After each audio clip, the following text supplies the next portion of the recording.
Hello everyone, this is CA Prajakta Munde.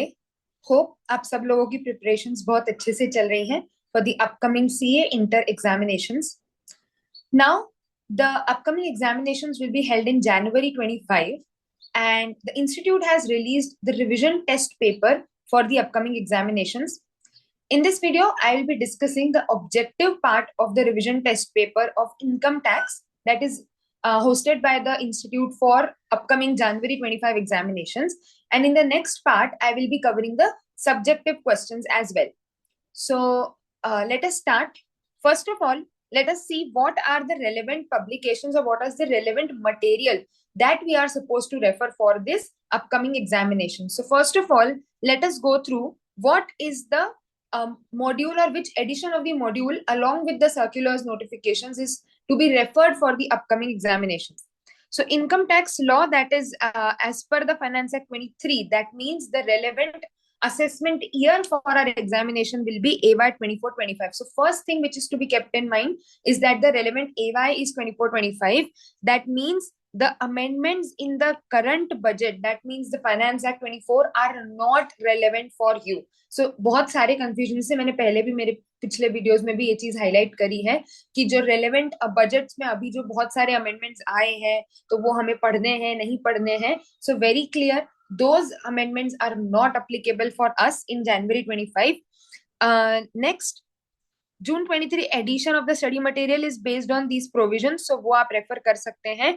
And the significant circulars notifications up to 30th of April 2023, that is also relevant for January 25. Statutory update इससे बीच का मतलब module के बाद का और इसके बीच का has been hosted, which I have also already covered in my past videos. I'll share the link along with this video. So this is the relevant material from which आपके questions जो है वो frame किए जा सकते हैं. ठीक है, चलिए. Now, very, very important always, as I say, please focus on the amendments which have been brought in by the Finance Act 23 or by the relevant circulars notifications, because वो examination में हमेशा prominent रहता है. ठीक है, चलिए. So let us go on to the revision test papers case scenario. Only one case scenario has been given for this attempt. Now, when you are talking about revision test papers, do not only solve the January 25. इस बार क्योंकि 3 बार attempt हो रहे हैं, पहला time है जब third attempt भी हो रहा है सेम इसके लिए.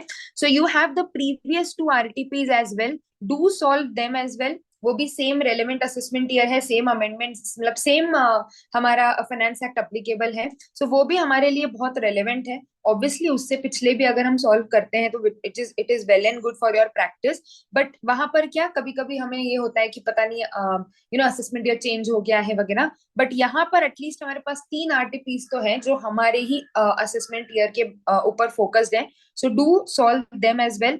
All the previous RTPs have also solved. They are available on the channel. You can refer them if you are stuck somewhere. And then this, ये सब मिलाकर हमारे लिए एक अच्छा प्रैक्टिस मटेरियल भी रेडी हो जाएगा. So let us go through the case scenario which has been given for the January 25 examination. Okay, चलिए. Sagar LLP is an LLP unit setup in special economic zone in the financial year 18-19. ठीक है, financial year 18-19 में उन्होंने special economic zones में unit setup करी. Unit fulfils all the conditions of 10AA.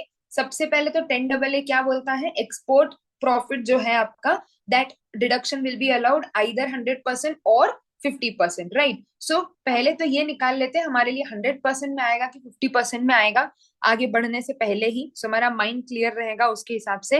18-19 से शुरुआत हुई है, अगर हम काउंट करते हैं 23-24 will be the 6th year of deduction. That means आप 50% वाले में आ गए. आपका 100% डिडक्शन जो है वो वाला टाइम आपका खत्म हो गया. राइट, फर्स्ट 5 इयर्स आपके खत्म हो चुके हैं. सो आपको जितना भी एलिजिबल प्रॉफिट आएगा 50% will be allowed as a deduction. चलिए आगे बढ़ते हैं. डिटेल्स दिए हैं उन्होंने. प्रॉफिट दिया है एसईजेड यूनिट का.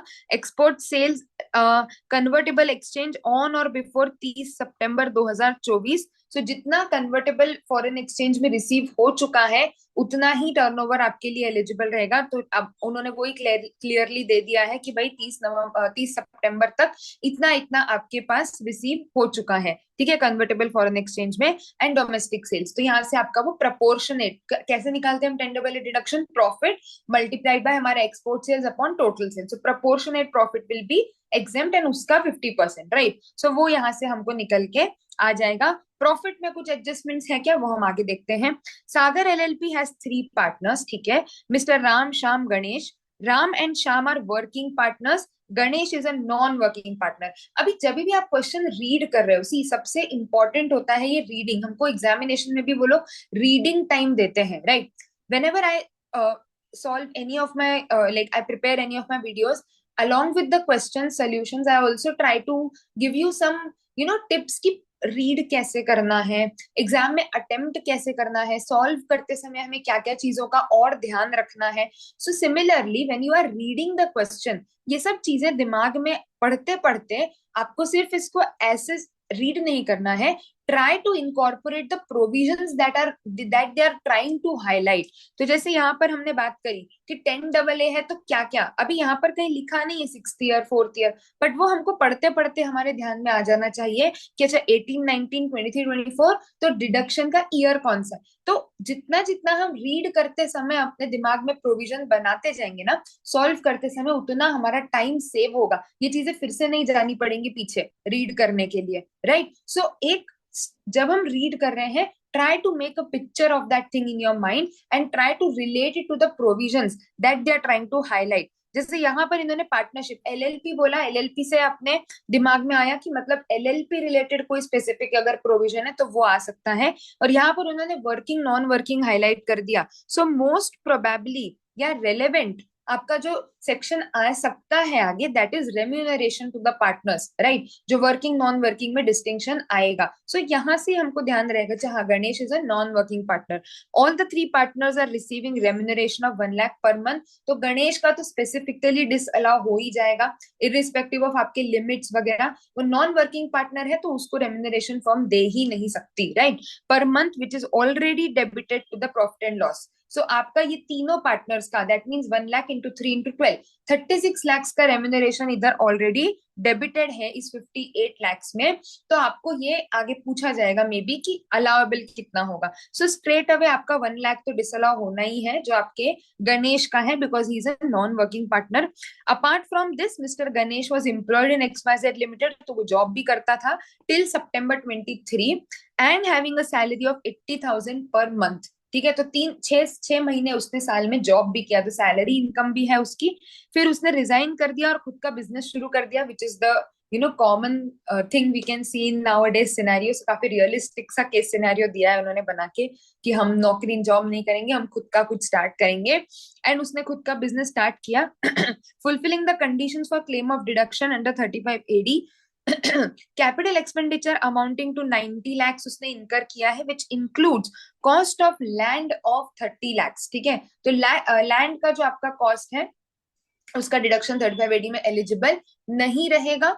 बैलेंस अगर वो सारी कंडीशंस फुलफिल करता है तो 60 lakhs का डिडक्शन लिया जा सकता है, right. Warehouse become operational from December 23, ठीक है, तो December 23 से वेयर हाउस शुरू हुआ। Profit before deduction is 1 crore 10 lakhs, तो काफी अच्छा डिसीजन रहा उसका, जॉब छोड़ करके बिजनेस शुरू कर लेने का। 80,000 महीना कमा रहा था, अभी दिसंबर से लेके मार्च तक में उसने अगर प्रॉफिट है तो 1 करोड़ 10 लाख का प्रॉफिट कमा लिया है। So good decision. He pays lump sum premium of 90,000 towards health insurance for self and wife. Health insurance premium 80D। Lump sum है तो नंबर ऑफ इयर्स में डिस्ट्रीब्यूट करना पड़ेगा, एक साथ डिडक्शन नहीं मिलेगा। अक्टूबर 23 से 36 महीने, तो जितने प्रीवियस इयर्स में आपका पीरियड कवर होता है उतने इयर्स में आपको डिडक्शन दिया जाएगा, राइट। सो 36 महीने अक्टूबर 23, तो मतलब आपका प्रीमियम कब तक वैलिड है, अक्टूबर 24 25 26। Now, if you divide it in the previous years as per the income tax provisions, this falls in 4 previous years, क्योंकि वो और जाएगा, है ना। अक्टूबर में पे हुआ, अप्रैल को हुआ होता तो एग्जैक्ट 3 साल आ जाते, बट उसने अक्टूबर में पे किया। तो मार्च 24, मार्च 25, मार्च 26 एंड मार्च 27, ये 4 सालों में आपका प्रीमियम स्प्रेड होगा। दैट मीन्स आपको जो डिडक्शन दिया जाएगा 80D में, if you are eligible, that will be 90,000 divided by 4 for each year, correct. So 4 सालों में आपका ये प्रीमियम बट जाएगा। He also contributes 1.5 lakh towards PPF। 80C में आपके PPF का कॉन्ट्रीब्यूशन हुआ है 1,50,000, ठीक है। चलिए, सो स्टोरी समझ में आ गई है। अभी क्वेश्चंस देखते हैं क्या क्या दिए हैं। What is the amount of remuneration allowable as deduction, as I mentioned ऊपर ही, फर्म है, मोस्ट प्रोबेबली आएगा ही। अब जैसे क्या है, देखो इतना स्टोरी तो मुझे पता है कि 1 लाख का रेम्यूनरेशन दिया है, गणेश को दिया है जो कि नॉन वर्किंग पार्टनर है। बैलेंस के लिए हमको लिमिट चेक करना पड़ेगी। जब हमने स्टोरी पढ़ी ना, तभी हमारे दिमाग में एक पिक्चर बना ली, इधर मेरा टाइम जो है वो सेव हो जाएगा। Second thing, whenever you are reading the question, अगर आप ध्यान से देखोगे, बाकी कोई भी अलाउेबल डिसअलाउेबल एक्सपेंडिचर के बारे में इंफॉर्मेशन हमको नहीं दिया है, तो काफी सीधा क्वेश्चन है। अब चलते हैं रेम्यूनरेशन के ऊपर। whenever you are calculating remuneration, you need to calculate the book profit, right? So when you are calculating the book profit, if you go to the definition of book profit as per section 40b, वो क्या बोलता है आपको, profit adjustment करना है as per chapter 4D, that is PGBP के adjustments. मतलब अगर कोई डेप्रिसिएशन डिसअलाउेबल है, या कोई और एक्सपेंस है जो कि डिसअलाउेबल है या अलाउेबल है, जिसका इफेक्ट इसमें नहीं लिया गया है, वो भी कंसिडर करना है।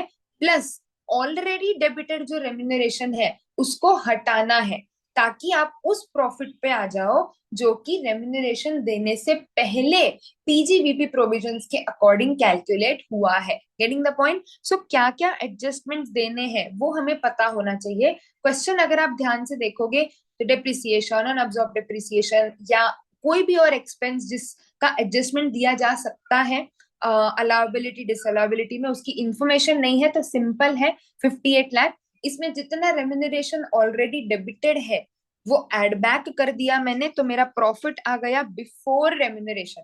मतलब मेरे पास रेम्यूनरेशन देने के लिए as per the provisions of income tax 94 lakh का बुक प्रॉफिट है। Getting the point?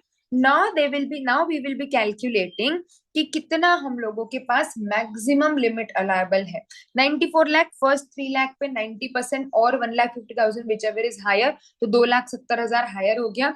बैलेंस जो 91 लाख है उस पर आप 54,60,000 60% लगाओगे। So total remuneration that can be paid is 57,30,000। ठीक है, ये आप पार्टनर्स को पे कर सकते हो, लेकिन अगेन इनमें से आप गणेश को पे नहीं कर सकते हो। Talking about the balance two को आपने जो पे किया है that is well within this limit, so ये आपको अलाउ हो जाएगा। Getting the point? So 12 lakh आपके डिसअलाउ होंगे because that is paid to non working partner. ये एक बहुत इंपॉर्टेंट पॉइंट है ध्यान रखने के लिए। बहुत सारे स्टूडेंट्स इस चीज में कंफ्यूज होते हैं कि हम लोगों को ये लिमिट जो है वो ओवरऑल देखनी है। अ लॉट ऑफ स्टूडेंट्स वो क्या करते हैं कि 36 लाख को इससे कंपेयर करते हैं। No, this limit comes into play only if the remuneration is paid to the working partner and it is mentioned in the deed वगैरह, जो हमारे शुरू के 3 कंडीशंस होती है कि it should be mentioned in the deed, it retrospective नहीं होना चाहिए, and it is paid to working partner. ये कंडीशन आपकी फुलफिल होने के बाद ही जो व्यक्ति क्वालिफाई करता है, तभी आपको ये मैक्सिमम लिमिट देखना है। Getting the point? तो आप इसको 36 लाख से कंपेयर ही नहीं करोगे, आप इसको कंपेयर ही 24 लाख से करोगे। 12 तो स्ट्रेट अवे डिसअलाउ हो चुका है आपका।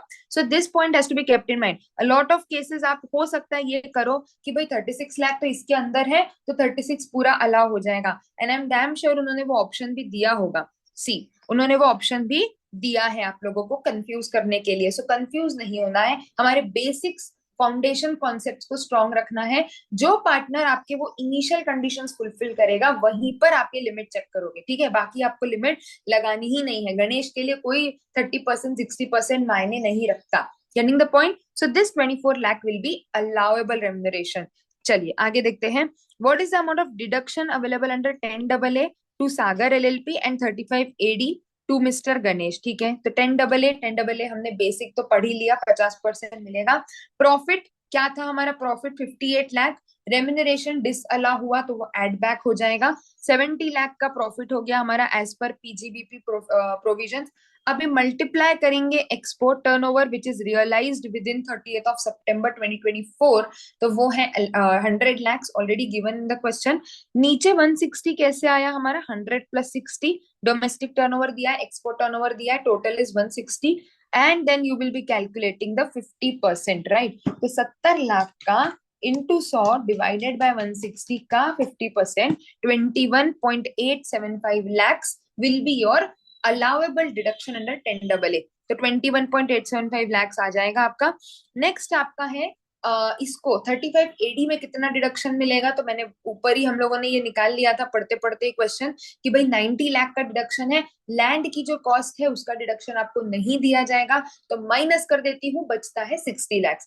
अगर कोई और कंडीशन होती जो कि उसमें फुलफिल नहीं हो रही है तो वो भी हमको हटाना पड़ता या एडजस्टमेंट देना पड़ता, but it is clearly mention कोई और ऐसा डिसअलावेंस या कुछ ऐसा कंडीशन नहीं है जो उसने फॉलो नहीं किया. सो टोटल 90 माइनस 30 करके 60 का डिडक्शन 35AD में सीधा सीधा मिल जाएगा. Quite straight forward case scenario दिया है हम लोगों को इस बार. सो 21.875 और 60 lakhs रिस्पेक्टिवली. सीधा सा आंसर, सिंपल सा आंसर. चलिए आगे देखते हैं. What is the total income of mister Ganesh, मतलब पार्टनर की बात हो रही है जिन्होंने जॉब छोड़ के बिजनेस शुरू किया, जो नॉन वर्किंग पार्टनर है. ये सारी बातें आपको ध्यान रखना क्यों जरूरी है बताती हूँ. Under the regular provisions, now regular provisions of the act, ठीक है, अदर देन 115BAC. चलिए शुरुआत करते हैं. सबसे पहले whenever you are solving question, don't forget your basic concepts. सो शुरुआत हमेशा हेडवाइज होगी ताकि हम कुछ भूले नहीं. तो salary, PGBP, house property question में नहीं भी दिया है तो भी आई वुड सजेस्ट हर एक हेड को एक बार दिमाग में घुमा लो, क्योंकि अगर कहीं पे कोई एक लाइन लिखी होगी ही has paid interest on housing loan amounting to this much और हमसे मिस हो गई तो हमारा पूरा क्वेश्चन बिगड़ जाएगा. Not only for objective, for subjective as well. So हम लोग क्या करते हैं घाई गर्दी में कि नहीं नहीं मुझे याद है सैलरी था, बिजनेस था, अदर सोर्सेस, और बाकी हेड्स को दिमाग में लाते ही नहीं है. आई वुड सजेस्ट फॉर्मेट जो है हमारा वो एक बार दिमाग में गो थ्रू कर लेना चाहिए. सैलरी लिखो, सैलरी शांति से देख लो क्वेश्चन में कुछ है, ठीक है, सैलरी का इनकम निकाल दिया. हाउस प्रॉपर्टी क्वेश्चन में कुछ है, लोन का इन्फॉर्मेशन दिया है, रेंट का इन्फॉर्मेशन दिया है, नहीं दिया है छोड़ दो, बट एक बार हेड को गो थ्रू कर लो, ठीक है, ताकि मिस नहीं हो कुछ ना. सैलरी 6 महीना उसने जॉब करी, 80,000 महीने की नौकरी थी उसकी, 8 6 48 लेस स्टैंडर्ड डिडक्शन. ओल्ड में भी 50,000 का तो अलाउड है स्टैंडर्ड डिडक्शन. सो 4,30,000 हम लोगों ने माइनस कर दिया, सॉरी 50,000 हम लोगों ने माइनस कर दिया. हमारी सैलरी की टैक्सेबल इनकम बच गई 4,30,000. ना हाउस प्रॉपर्टी का इसमें कोई जिक्र नहीं था. मैं आ गई पीजीबीपी पर. पीजीबीपी में इसका जो बिजनेस है वो 35AD वाला बिजनेस है, तो इसको 1,10,00,000 में से 35AD हमने ऊपर निकाला है, वो 60 लाख मैंने माइनस किया, 50 लाख का मेरे पास प्रॉफिट बचा under PGBP. Now a very important point to be kept in mind which is a very common mistake which we may make. यहाँ पर पार्टनर को रेम्यूनरेशन मिला है. पार्टनर रेम्यूनरेशन पार्टनर के हाथ में पीजीबीपी इनकम में टैक्सेबल होता है, बराबर, सैलरी इनकम नहीं है. पर अगर आप देखोगे मैंने ना सैलरी में लिखा है, सैलरी में तो जाएगा ही नहीं, गलती है ना, मैंने पीजीबीपी में लिखा है. रीजन बीइंग गणेश का remuneration has already been disallowed in the hands of the firm. So यहाँ पर उसको फिर से टैक्स नहीं देना पड़ेगा. वहीं पर अगर यहाँ पर वो केस किसी दूसरे पार्टनर का होता, मतलब जो बाकी के दो पार्टनर्स हैं, जो भी राम श्याम नाम था शायद उनका, तो यहाँ पर वो रेम्युनरेशन भी ऐड होता. सो वो गलती नहीं होनी चाहिए. जहां उधर डिडक्शन मिला है वो इधर टैक्सेबल है, जो उधर टैक्स दे चुका है वो यहाँ पर आपको टैक्सेबल नहीं होगा, क्योंकि फर्म ने उसके ऊपर टैक्स पे किया है, इधर अलग से टैक्सेबल इनकम में ऐड नहीं किया जाएगा. Getting the point. So these minor things are to be kept in mind, ठीक है, कि क्या क्या और एडिशनल चीजें हैं जो हमारे क्वेश्चन को इम्पैक्ट कर सकती हैं, ठीक है. सो यहाँ पर नहीं ऐड हुआ 54,30,000. चैप्टर 6 से डिडक्शन हमने ओवरली ऊपर बात करी. 80C पीपीएफ में उसने इन्वेस्ट किया है, वो माइनस होगा 1,50,000 which is well with in the maximum limit. And 80D की हमारी लिमिट होगी. अब अगेन 80D की लिमिट कौन सी लगाओगे, तो जब आप ध्यान से पढ़ोगे तो वहां पर उन्होंने एज दिया है और सेल्फ एंड वाइफ दिया है. तो अलाउबिलिटी में self and wife is allowed, it is within that definition of family. And हमारा एज है 43 ईयर्स. तो हमारे पास मैक्सिमम अलाउएबल विल बी 25,000, है ना। सो यहाँ पर हमको ये अगेन वही माइन्यूट डिटेल्स जिसको मैं कहती हूँ हर बार। सो 90,000 divided by 4 goes to 22,500 which is within that maximum limit of 25,000। तो हम लोगों के पास टोटल डिडक्शन आ गया चैप्टर 6A का, माइनस कर दिया तो मेरी gross sorry total income under regular provisions is 5257,500. So 5257,500 answer is a, option number A. Getting the point. चलिए आगे चलते हैं। What is the tax liability of Mr. Ganesh under default tax regime, that is 115 BAC? तो आप BAC के लिए फिर से पूरा कंप्यूटेशन नहीं बनाते, हम क्या करते हैं रिवर्स कैलकुलेशन कर देते हैं। तो चैप्टर 6A तो अलाउबल ही नहीं है इस केस में, 80C 80D हमको 115 BAC में। तो मैंने क्या किया, आपका जो ग्रॉस टोटल इनकम है, ग्रॉस टोटल इनकम मतलब हमारी कितनी है 54,30,000, वहीं से शुरू कर देते हैं कि 54,30,000 हमारी इनकम है। नीचे का तो छोड़ ही दिया बिकॉज वो अलाउबल है ही नहीं एनीवेज बीएससी में। सो मैं 52 से शुरू करके ऐड करूं, मेक्स नो सेंस। 54 से शुरू किया, जो 35 एडी का डिडक्शन लिया है इन्होंने मिस्टर गणेश ने, वो हटा दिया जाएगा बिकॉज ये बीएससी में चले गए। तो आपने इसको ऐड बैक कर दिया जीटीआई में। अब यहाँ पर अगेन एक चीज है जो हमसे मिस हो सकती है, वो ये है कि अगर मैं 35 एडी ऐड कर रही हूं, if I am going in the regular regime, तो मुझे 35 एडी नहीं मिलेगा, पर वो जो प्रॉपर्टी है, वो जो बिल्डिंग वेयर हाउस है ना, क्वेश्चन में लिखा है तो बिल्डिंग है, तो वो जो बिल्डिंग मैंने परचेज करी, कंस्ट्रक्ट करी, वॉट उसका डेप्रिसिएशन तो मुझे मिलेगा ना, मेरी फिक्स्ड एसेट में तो जाएगा। तो भले ही मैं 60 लाख का आपका वो नहीं ले सकती, 35 एडी का डिडक्शन नहीं ले सकती, लेकिन मेरे ब्लॉक में जाके सेक्शन 32 तो अलाउड है, एडिशनल डेप्रिसिएशन अलाउड नहीं है, नॉर्मल डेप्रिसिएशन मुझे अलाउड है अंडर बीएसी एज वेल। सो 60 लैक्स में ऐड करूंगी और इस 60 लैक्स पे जो डेप्रिसिएशन है एज पर 32 वो मैं माइनस करूंगी। अब अगेन एक बहुत माइनर सी चीज, आपने अगर ध्यान से देखा होगा तो मैंने दिसंबर 23 पर फोकस किया था कि दिसंबर 23 से ऑपरेशनल हुआ है,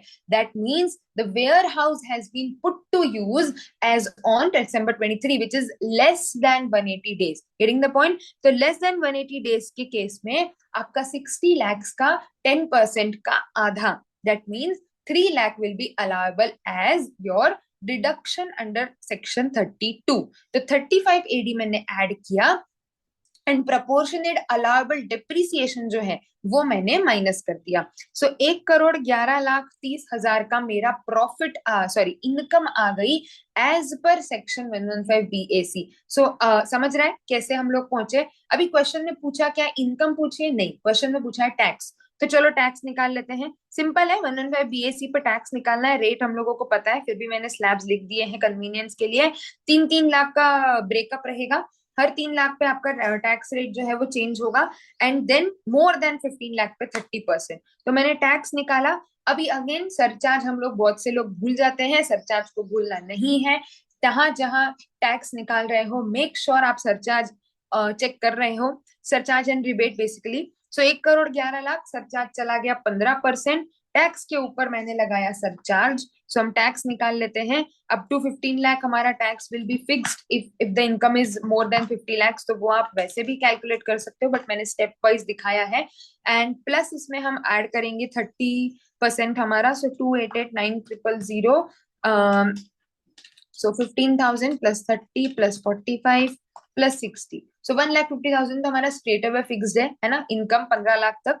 उसके ऊपर हमारा 2,88,000 सॉरी 28,89,000, तो 30 प्लस 15% का सरचार्ज प्लस 4% का cess is 3,634,640, rounded off to the nearest 10 multiple. 644 आ रहा है कैलसी पर, आप देखोगे it will be rounded off to 40। अगर 46 होता तो वो आगे चला जाता है ना, नियरेस्ट मल्टीपल ऑफ 10 पे राउंड ऑफ किया जाता है हमेशा। सो ये हमारा हो गया 40 which is option number C, ये टैक्स लायबिलिटी आएगी। अब जब जब आप सरचार्ज निकालोगे मेक श्योर आप मार्जिनल रिलीफ भी कैलकुलेट कर रहे हो। I have calculated, it is not applicable, but just please make sure that marginal relief भी चेक हो रहा है, दिमाग में आ रहा है। ऐसा नहीं हो कि हमारे पास मार्जिनल रिलीफ निकल रहा है बट हम मिस कर गए, तो हमारा आंसर गड़बड़ा जाएगा।